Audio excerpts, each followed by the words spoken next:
Please listen carefully. I need you to please take out your primary source as well as your notebook. We're going to transition very quick from doing a primary source to a notebook. So please have both out and ready to go. Friendly reminder for tomorrow, you have a map quiz. So tomorrow I'm going to show you a picture of a map that has green for land and blue for water. So everything will be colored in green or blue so you can help differentiate. And I'll have a number 1 through 10 on different things on the map, and you just have to sit there and write down the answers. It's not supposed to be a trick. It's just holding you accountable for that information. Is everyone clear what's happening tomorrow? Tomorrow you have a map quiz. Your map is also due. So if you did not finish coloring it yesterday in class, you need to finish it tonight. You also have your primary, which we're going to do in class, due tomorrow. You don't have any homework for the primary. Whatever we do in class, that's due tomorrow. Is everyone clear on that? Your focus is not due tomorrow. It has been moved to Friday. How did your focus go last night? Significantly easier? Okay, that's the goal. It's always supposed to be like that. If you do the work the way you're supposed to, it's supposed to work out. I'm so sorry for any confusion, but I hope you do see that it is correct now. I'm so sorry. Haley, what's up? I don't care about Antarctica now. I'll never care about Antarctica. So as long as you leave that alone, that's fine. If you can color it in, I don't care. Antarctica, I'm not going to take off points for. Okay, so everyone should have that primary source in front of you. Now the primary source is something we will be doing for 2 primary sources a week, every single week for the rest of your AP World Life. You will see primary sources on your multiple choice, on your short answer questions, and your DBQ, which is entirely primary sources. If you cannot do a primary source by the time you get to your AP exam, you will absolutely fail that exam. It is a skill, and it is a hard skill to learn. However, we will figure it out, and you will become much better at it, and it is something that you will actually do well with at the end of the year. How I teach primary sources is we do it in stages. At the very beginning of the year, hence today, I'm going to sit up here. I'm going to ask you questions. You're going to volunteer, and if I don't get the people I want talking to me, I call on you. And you will help me. As we go, I am no longer going to help you, and you'll be doing this entirely on your own, and it will be timed. So it is important, especially in the time that I am doing it with you, you are listening to the questions, you are thinking of the answers, and you are listening to the responses of your peers. You need to figure out how to think and look at a primary source, because you will be doing this very shortly on your own, and I'm going to tell you a little secret. You're going to be terrible at it, like collectively. You're going to all figure it out right before that AP exam. I promise you, I see it every single year. It's a skill no one really teaches until you get to me, and then we figure it out. So you need to be thinking with me. If I think you're not paying attention while I'm sitting here doing all this work, guess what I'm going to do? I'm going to keep on calling on you, and I have no shame. With that being said, please listen. You've seen that I've told people already right off the cuff that they're wrong when they tell me answers, correct? I will flatly tell you, nope, that's wrong. I will continue to do that. I don't tell that to you because I enjoy watching your little spirit break when you go, oh. I tell you you're wrong because it's important that you hear you're wrong so then you can hear the correct answer immediately. Okay? Because we live in a world, especially in AP world, it's either right or it's wrong. That's it. Your words matter, and if it doesn't say exactly what you want, it's considered wrong. You have to be explicit. With that being said, I'm going to tell each of you in this room 10,000 times that you're wrong. Don't take it to heart. Don't think that I hate you. It's just facts. I only hate children, and I will get annoyed with children when I ask them something and they can't come up with an answer because they're not paying attention. Do you see the difference between the two? I will tell you your answer is wrong, but I am not going to hold it against you. I'm not going to be mad. If I call on you and you have no idea what's going on because you're not paying attention, I will be very cranky. Everyone see the difference? So as long as you're trying, you're good. Here we go. When we're dealing with a primary source, they're always going to give you text. This text is the most important aspect of a primary source. Honestly, 75% of your answers are going to come from the text. 25%, the hardest part, is going to come from the actual document or image. So if you don't understand and don't read this for understanding, you're screwed. This is a gift from the AP gods, whatever they give you, because it's giving you context. Without context, you can't answer it correctly. So you need to make sure you always read very carefully what the information they provide for you, and then you can go on and try to analyze the rest of it. An infant burial is this infant burial is from a Neolithic settlement in Turkey that was occupied continuously for 2,500 years between 8,000 and 6,400 BCE. The infant was between 6 months and 1 year old, and the burial demonstrates great care. The infant was placed in a fetal position facing south and rested on a reed mat or basket. Red ochre, a mineral powder, had been used to decorate the body. 2 anklets made of bone beads were placed around the feet, and a large bead bracelet made of bone and colored stone in blue, black, and white encircled the infant's wrist. The bead artifacts are probably too large to have been worn while the baby was alive, so they may have been burial offerings. Okay, who can summarize what the hell is happening here? I just need a simple, stupid summary. Jack.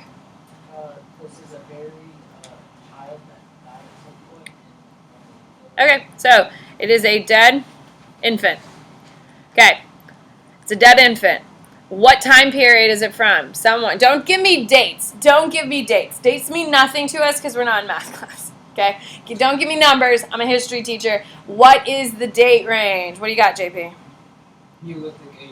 Neolithic. Okay, it is right on the cusp of Neolithic, Paleolithic.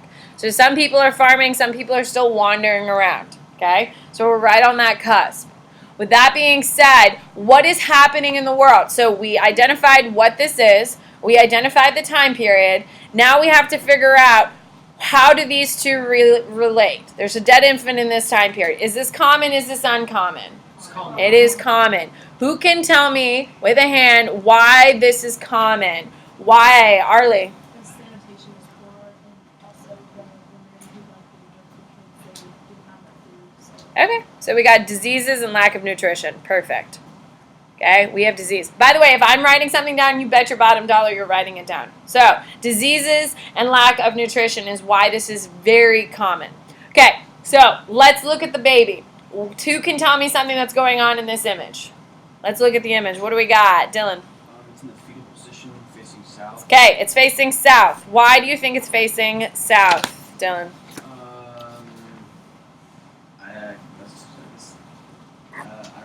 Okay, that's fine. It's facing south. Who can tell me why it's facing south? Guys, we're in the Neolithic, Paleolithic age. What is happening during this time period? Who can just explain to me Neolithic, Paleolithic? Paleolithic specific. What do you got, Cadence? Going into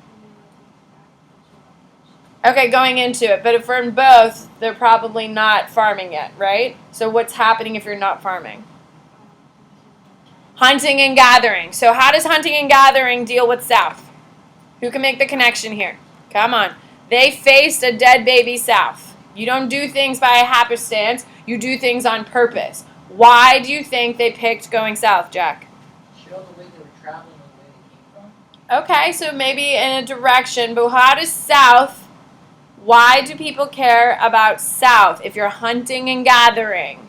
Make the connection. I've already talked to these 3 gentlemen, but I haven't talked to Elizabeth. Elizabeth, what do you think? Sunset, doesn't it go east to west? Yes. Yeah, it goes east to west, but I like your attempt. What do you got, Bennett? Animals move south. So if the animals move south, where do the people go? South. Why?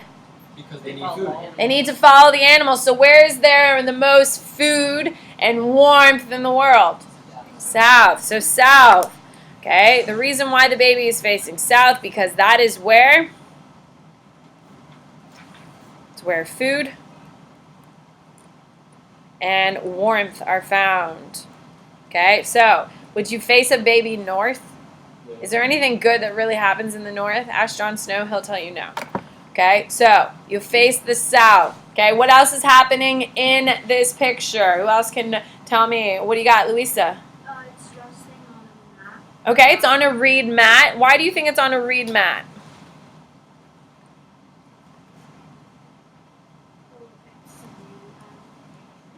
Okay, it's a baby and they put it on a reed mat. Do you think the reed mat is expensive or easy to make? You think pretty easy to make? Can you make a reed mat? No. I mean, you know, I can't even braid hair, girl, so you know I'm not making a mat. Okay, with reeds. For them, it's pretty. What would you say? Pretty expensive? Okay, so it definitely is expensive. That takes a skill, takes time, all that stuff takes time away from hunting and gathering. So it is a skill, it is of value. So why is there a mat, an expensive mat, under a dead baby in a hole? Why? Emily? Maybe it was part of an important family, like a rich family. Okay, could be an important family, but probably what, Maya? Your offering? A burial offering, sure. In 2019, when like one of your loved ones died, do we just put them naked in a box? No. No. What do? We pay our respects by what? Ritual. We put them in a coffin in 2019. But what else? With a hand. What else do we do to our loved ones in 2019 when they died, Dylan? Trust We dress them up. Do you put them in their like worst outfit or their favorite outfit or their best outfit? Yeah, like my dad wants to be buried in a Patriots jersey. He wears it every Sunday. It's given him a lot of luck, you know, because we're winners and such. But that's what he wants to be buried in because that's what he loves, okay? So this baby is buried with a mat. Do you think the mat was the baby's favorite mat? Someone told me that answer earlier, and I was like, what the hell? No. Why do you think the baby was put on a mat and buried? Why, Haley? Either the process for a funeral or because there was a baby and they really need to have children. So. Hold on. Why is the mat there? For Guys, okay, so someone you love dies. Do you just put them in a hole and be like, ah, damn, what a hole? No, you try to make that hole nice, which is why coffins have like satin pillows and all that crap, and they have like the fluffy sides and all that stuff, yeah? They're trying to make it more comfortable, okay? Now, is the baby feeling it? Someone's like, well, the baby's not feeling it. Of course they're not feeling it. The baby is dead. However, it's the intention. The intention. Comfort, intention. Why would people put comfort, intention into the planning of a burial? Because they honor, or it is a baby, so we can say this word, they loved it. Yes, this baby is loved, people. It is loved by its parents, so that's why it's given the blanket. Because would you just throw your baby into a hole and just cover it with dirt and say, oh man, we should try again? No! They're honoring the baby. They're trying to comfort it with intent. Okay, what else is in the picture? Come on. What do you got, Katarina? there's like bracelets. There's bracelets. Why do you think they had bracelets? Why would they do that? Well, probably also more for like to respect it for something that was meaningful. Okay. I mean, they're too big for the babies, so it's obviously not going to be worn. Why would they prohibit bracelets? JP? Possible ritual or something like that. What kind of ritual? Like Social, political, economic, what? Cultural? I'm not sure. What do you got, John? Maybe a religious. I don't know. I mean, beads aren't typically religious adornments, right? I mean, that's not usually. So what would it be then? I gave you some options here. What do we got? I haven't talked to Maggie. What do you got? Maybe cultural. It's a cultural. And what do you mean by a cultural component? You're completely right, Maggie. Because that might be like in their like tribe or whatever, they Yeah. wear bracelets or whatever, and so honoring the baby that was born into that like family. Perfect. Guys, people get newborn ears pierced. I mean, it seems a little crazy to me, but do you? People get their ears pierced when they're like little babies in order to have that kind of cultural participation. People decorate their kids and put them in culturally appropriate outfits on that. That's what they're doing. So guess what all the women and all the men probably wear in this village? Beads. It's cultural. They're trying to show that it's part of a community, right? Okay. It's just like my dad. He wants to be buried in a Patriots jersey because he wants to be part of Pat's Nation for the rest of his life and to eternity. There's one other fact that we need to address that was in this explanation that we have yet to discuss. I already talked to JP. What is another major thing? I already talked to you two. All right, what do you got for me, Sydney? The mineral powder. Now, when do you think they put the mineral powder on, Sydney? While the baby was alive or after it died? How often do you paint a baby, Sydney? So if that's not common practice for you to be like, you know what, I'm going to paint a baby today, when do you think it was probably put on them? When it's dead, okay? So it's clearly post-death. Okay, why do you think someone would take essentially powder and cover a baby in powder after it's died? Think about it. Why would they be doing such a thing? I've already talked to all these people. What do you got, Sophia? Do you think they thought they can't even feed themselves on a regular basis? You think they're preserving bodies? The hell no. Why? What do you think, Delaney? Maybe they want to like make them Look nice. Why would they want to make it look nice, Delaney? In 2019, do we want our dead people to look nice? Yeah, we Yes, do, girl. yes, We sorry. inject them with all these like crazy poisonous like chemicals in order to keep their skin like full instead of concaving, which is like poisoning our environment. And we also paint them with makeup, like really, really heavy makeup. So when you see them in the caskets, they look like themselves instead of concave, like zombies. So why? But why? Why are they doing this? Why are they doing this, Pearson? No. Why, Hayden? Halen, sorry. Cultural ritual. It's not quite cultural when you get to this. When you start doing it post-death, why do we start messing with dead people? Think about it. A person dies, who then takes over? Who then takes over and makes the decision? Okay, well, I'm so sorry your loved one has died, but now we're going to do this, and we're going to do this, and we're going to prepare them doing this. What is it, Arlie? Yes! It's a religious. Once people die, it typically goes straight to religious. Can we agree? And that cultural will tie into the religious component of it, but it's mostly religious. With that being said, when we're dealing with the mineral powder, it is clearly religious. And what is it preparing for? Like the afterlife. Afterlife. All right, here we go. So what is the subject? So now let's answer these formal questions. We've gone through, we've broken it down, we have a pretty good idea. Some of these questions are going to be easy. We already covered the answers. Some of them we have to connect things in order to get the answers. So what is the subject of the piece? What is this whole thing about, Wolfgang? Huh? Okay, so a Neolithic baby, dead infant. Let's do that. Neolithic infant burial. Okay, who is the audience? Who was this designed for? The baby was put into this position. The baby was put the mineral powder on it in this way. It was put on a reed. It had the bracelets on it. This was designed for who to see, Kate? Students. Students? Try to learn about it. Well, you think, so you have a child and you go through the worst thing ever and you're going to put it in the ground and you're going to be like, oh my God, future generations are going to learn about this. This is crazy. No, student, no. You telling me a mother who just lost her child is like, oh my God, this is going to be great. Miss Bennett, in about 2,000 years, are going to teach this. This is going to be awesome. No, who is this for? Dear God. Family. The family, the parents. The parents. Guys, wakes and funerals are for the living, not for the dead. Always. You don't go to a funeral because you're like, oh man, this person really wants me here. That person's dead. You go for yourself and you go for respect of the family.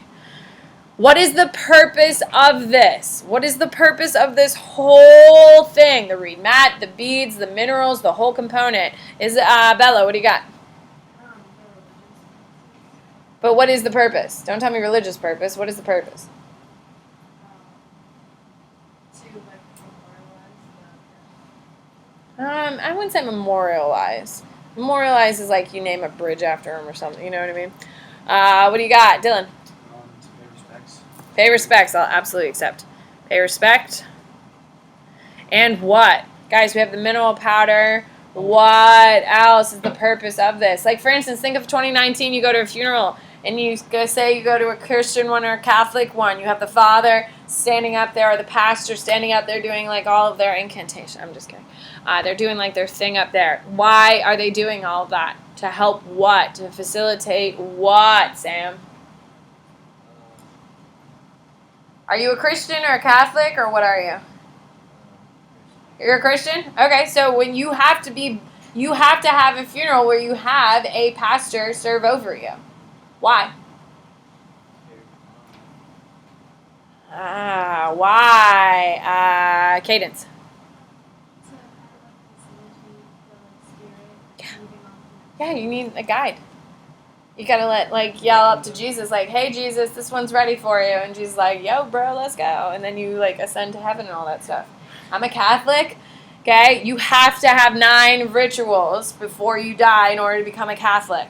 Okay? The last one is your last rites. You have to have a father give you your last rites or you can't go to heaven. So even if you're the best person ever and you've lived a godful life, you'll not go to heaven until you get your last rites.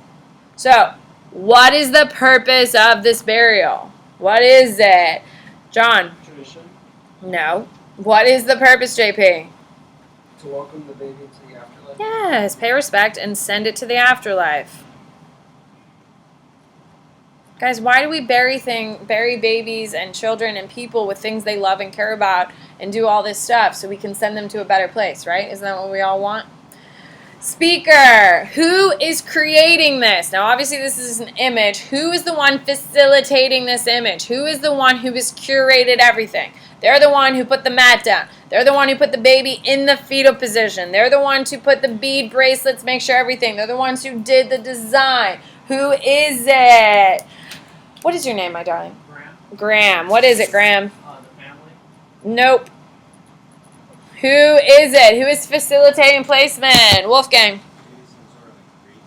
Some religious leader, absolutely. Think about it. In 2019, when someone dies, you bring the body to, you call 911, they pick up the body, they bring it to the hospital, and the hospital then brings it to the morgue. Once it's at the morgue, then the religious leader will then deal with it. Okay? They're the ones managing with you the body, and eventually the religious leader will take full control when they put it in a cemetery. That's under the religious leader. So, point of view, POV, is for why are they doing this when they're doing it? What's the historical context? So, we're in the Paleolithic age. Okay? We're on the cusp of the Neolithic, but we're in Paleolithic. Okay? A baby has died. We've already decided this is really common. So why are they doing all of this? If it's so common, why don't they just have a ditch where they just throw dead babies in? If we're saying it's common, which it is, why don't we have it? Why are they going through all of this, Alejandro? Out of love and respect for the child. Okay, fine, love and respect, but think big picture. They are not the only ones who are doing this. Why, Jack? Because they might have religious or cultural beliefs. Okay, but think big picture historically. What is big picture historically why this baby is treated in such care and concern? Why? Emily? It was difficult to get babies. Thank you. Yes. Okay, birthing is rare and life is celebrated even if it's short. There you go. Now, what is the tone of the piece? When you see this and you hear about all the care that was put into it, what is the emotional reaction to this? What is the emotional reaction to it? Bella.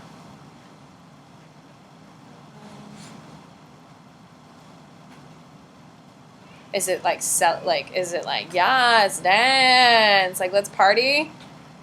Is it oh my God, this baby sucks?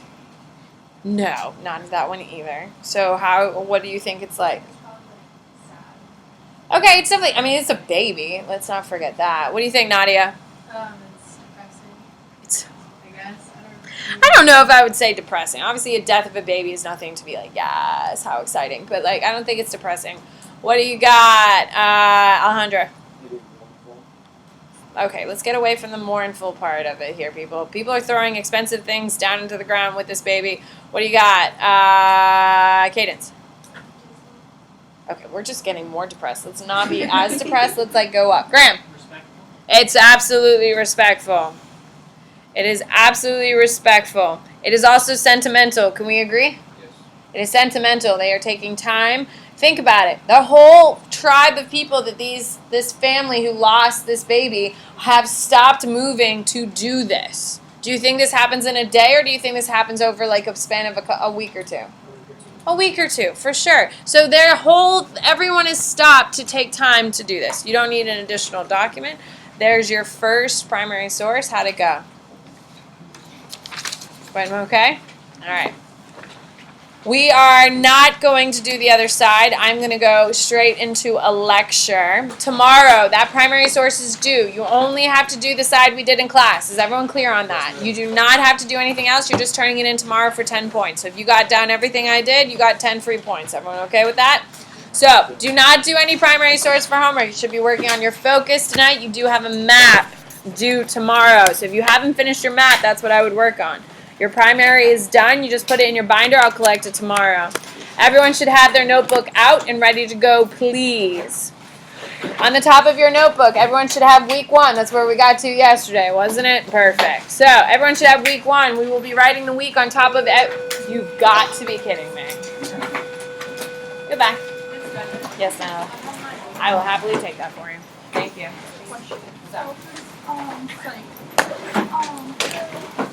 Words. Yeah. Like during the vocab quiz. Yeah. You have to write the whole thing. Did you do it? Or Yes. do you just write? Like a lot of the stuff like Because there's